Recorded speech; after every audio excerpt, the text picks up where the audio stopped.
എല്ലാവർക്കും നമസ്കാരം. ഞാനിപ്പോൾ നമ്മുടെ ചാത്തന്നൂർ ജംഗ്ഷനിൽ വെച്ച് ഒരാവശ്യത്തിന് വന്നതാണ്. ഒരു ചേട്ടനെ കണ്ടുമുട്ടി.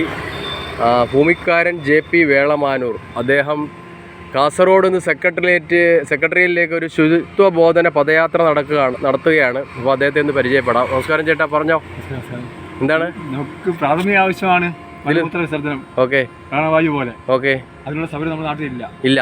അത് സൗജന്യം ഒരുക്കണം, വൃത്തി ഉണ്ടാവണം. നമ്മുടെ നാട്ടിൽ എന്ന് പറഞ്ഞാൽ എങ്ങും ഇല്ലെന്നാണോ? വളരെ അത്യപൂർവമായിട്ടേ ഉള്ളൂ. കുറച്ച് സ്ഥലങ്ങളിലേ ഉള്ളൂ അല്ലേ? ഒള്ളി എത്തുമ്പം അവിടെ തടഞ്ഞു നിർത്തി പണപ്പെരുവാണ്. വലിയ വലിയ സ്ഥലങ്ങളിൽ പോലും ഇല്ല അല്ലേ? ടൗണ് മാത്രമല്ല, നമ്മളോരോ തീർത്ഥാടനത്തിന് പോകുമ്പോൾ തന്നെ പല സ്ഥലങ്ങളിൽ ഞാനും അനുഭവിച്ചിട്ടുള്ള ആളാണ് അല്ലേ?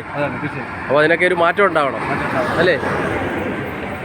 അപ്പോൾ ചേട്ടൻ പറയുന്നത് അതിനെല്ലാം ഒരു മാറ്റം ഉണ്ടാവണമെന്നാണ്. നന്നായി വരട്ടെ, നല്ലൊരു യജ്ഞമാണ്, നമുക്കും പങ്കെടുക്കാം. അപ്പം വളരെയധികം സന്തോഷം. താങ്ക് യു ചേട്ടാ.